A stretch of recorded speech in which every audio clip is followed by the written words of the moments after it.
We all thought the Pelicans were going to get swept by the Phoenix Suns, but they have actually stole 2 games from them, and the series is tied right now 2-2 as I'm making this video. I know Ingram and CJ have been balling throughout the series, but we gotta give some credit to their coach, Willie Green, because he has done such an amazing job with this young group, turning them into a great roster even though they were dealing with the science situation the whole season. And throughout the first 20 games, they were actually the second worst team in the NBA. In this video, we are going to find out if the Pelicans actually have a chance to beat the Phoenix Suns because, as I said, the series is 2-2, and the Pelicans, all they gotta do is win 2 more games and they make it to the second round of the playoffs.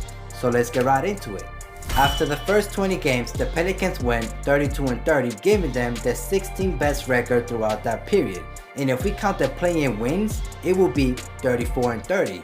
Against the playoff teams in the Western Conference, they had a record of 9-17 throughout the regular season. That's impressive considering that they were one of the worst teams in the NBA and that at one point they had a record of 1-12.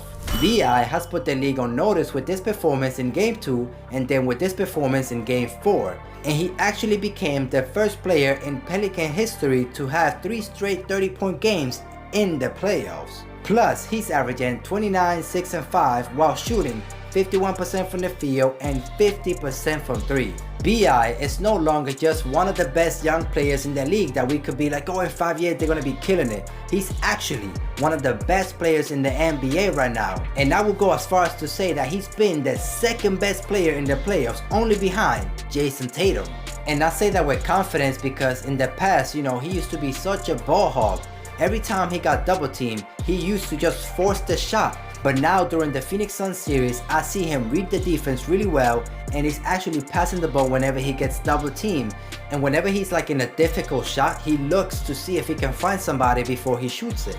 The luxuries the Pelicans have now is incredible because CJ and Ingram can get 40 any given night, and then you combine that with the pick and rolls with Jonathan Valanciunas and Larry Nance Jr., teams are bound to have troubles. Plus, this team's 3-point shooting has been incredible throughout the playoffs.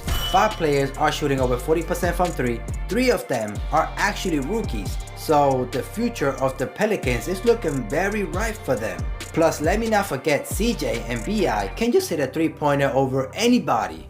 And that's why the Pelicans have the 4th best 3-point percentage in the playoffs. I cannot forget about Jose Alvarado. He's playing amazing defense on CP3. He finally got him with his signature steal in Game 4. The stats say that he's not doing a great job, but when you watch the game and the eye test say otherwise.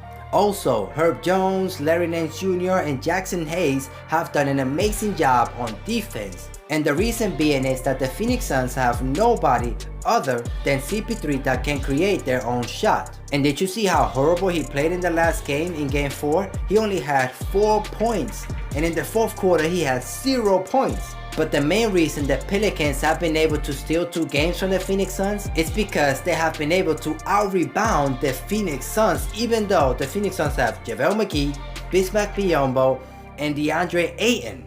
I was looking at the stat sheet and I saw that Jonas Valanciunas is averaging over 16 rebounds per game, and that he's actually averaging over 6 offensive rebounds. And when we look at the team's rebounds, you can see that the Pelicans are out-rebounded the Pelicans 47-35. So anybody on the Pelicans can just miss a shot and Jonas Valanciunas is just gonna grab it and give it to another player to have another chance to score. I do think the Phoenix Suns can beat the Pelicans in the 7-game series and make it to the second round, but they are in trouble. If the Pelicans actually beat the Phoenix Suns in this 7-game series, this is going to look bad for CP3. And this is probably the last chance that he's going to have to win a championship. Let me know down in the comment section if you think the Phoenix Suns are actually going to get upset by the Pelicans. And as always, thank you for watching. See you on the next one.